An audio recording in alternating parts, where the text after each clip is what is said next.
You know, I'm so proud of her. I couldn't be happier.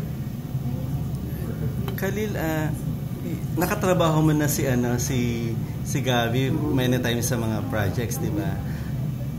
If you rate her 1 to 10, how is she as a actress, as a host, and last as a girlfriend?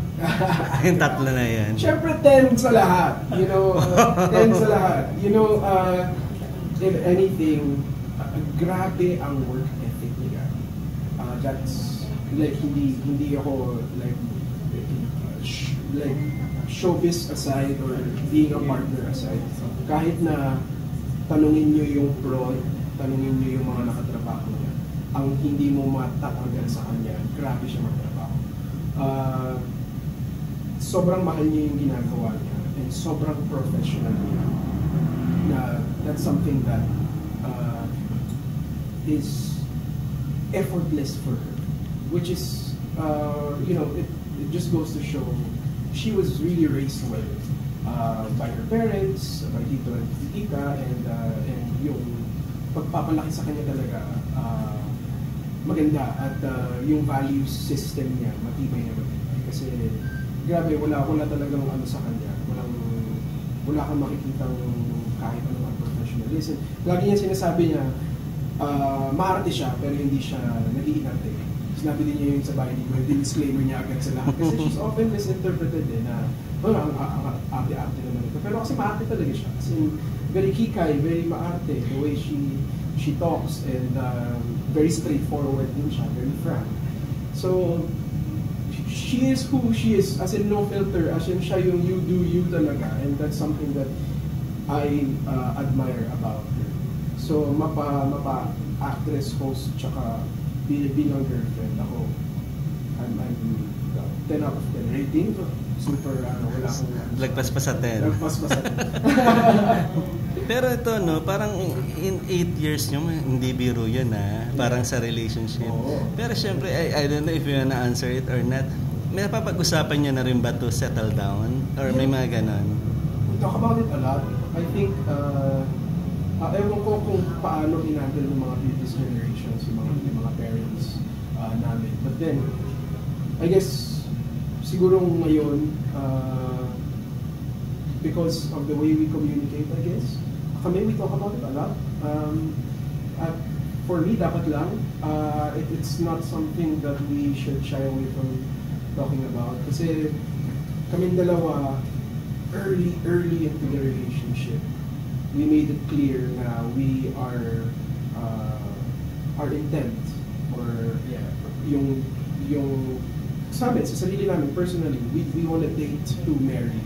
We're not looking for date ng wala lang, for fun. So, di ba, pagka sinabi mo yun sa isang taong hindi kayo parehas, medyo mata-turn off na, uy, ano pala siya, medyo hindi kami match kasi. Pero kami, nag-match kami. So, yun yung intention namin. Early pa lang, hindi pa kami nakaka 1 year. Wow. Sabihan na kami ng intentions na, why are we doing this? Siguro kasi kami, di ba nga, sa showbiz, pahinga, ginto yan sa amin. So, yung oras, di ba, parang latag mo ng intentions mo kasi ayaw ko mag-say ng oras kasi sa amin, yung time namin sobrang importante. Yung isa sa mga privileges na makapagpahinga at makagawa ng mga bagay outside show. So going back to that, yeah, we talk about it a lot. Syempre, naniniwala pa rin kami na ayaw namin i-jinx or we don't talk about it too much, but we talk about the timings. Of course, to be completely honest, that's something in the near future. It's something that we're going to do, is to settle down. So if may ma-achieve na certain milestone kayo, doon yung masasabi na this is the time, or may specific time na? Parang wala naman in terms of milestone, wala naman. Pero parang I think yun nga, like I'm gonna circle back to 2023. Hindi pa siya nagka-problems pa siya in terms of her career path. She wanted to solidify that first. So syempre, ayoko mag-propose na habang ganun siya, di ba? Ano siya, hindi pa time. So I guess in terms of timing, maybe yung feeling na yun na in terms of the external forces or the everything that's surrounding us, hindi na masyadong mababago yung ano because of the marriage. Tsaka namin gagawin. Pero as of now, syempre she has so much to do, but she's still solidifying her track as host.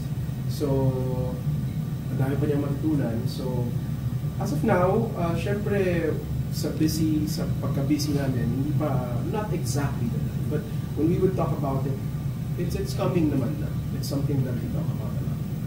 Going back to you after Gabby, tell us something about yung How to Cheat, di ba? Saka yung yung one hit wonder mo. Kumbaga, this April na yan, di ba? Palabas and May, di ba? April 2. April 2. Yung not giving too much, pero ano lang yung magiging role and ano lang. Yung How to Cheat Death, so that we shot in January 2024. So actually, iba-iba yung itsura namin yun. Kasi medyo layo pa actually yung itsura ko. Medyo mataba nga ako dun. Sabi ko, ibang-iba na itsura ko, biglang ano. But yeah, yung series na yun, that is that was supposedly si Siri sumagot. Kala niya series. Yung series na yun, supposedly 2024 pa ipapalabas. But then nagulat na lang kami na, okay, 2025 na April na lalabas. So, for context, yun ay isang mystery, romance, syempre, romantic comedy mystery, parang ganun siya. Yung theme niya para siyang hindi naman siya sobrang serious. Actually, medyo fun and entertaining lang yung series na yun. Pero may pagka-fantasy siya. So, yung characters namin ni Gabby, bigla silang, yung dalawang yun, bigla nilang na-realize na meron silang power na mabago yung kapalaran ng mga tao pagka magkasama sila. So, hence the title, How to Cheat Death. So, parang nagkaroon sila ng responsibilidad na nasa kamay nila kung mabubuhay o mamamatay ba ang isang tao. So, yun yung theme niya. Then, syempre, it's also a love story. So, two strangers sila na mamimit na parang fate nila na bigla silang nagkaroon ng ganitong kapangyarihan. So, anong gagawin? Yun, very, siya, cool yung series na yun. Ang daming visual effects. So, yeah, it's pretty light. It's light, it's an easy watch. Yung one hit? Yung one hit naman, kasama ko si Sue Ramirez. We shot that for quite a long time. Latter half of 2024, heading to early 2025, January. I think we wrapped shooting mga January. Kasama ko din si Kuya Nick doon, si Kuya Nick. So actually yun yung first project namin together. Pero nauna pa ipalabas. Nauna pa ipalabas yung All Saints Day kasi may festival. So yun ay isang Netflix original. If I'm not mistaken, yung Netflix, nagkaroon sila ng Netflix Philippines. Nagkaroon ng parang first batch na talagang sila yung nag-produce.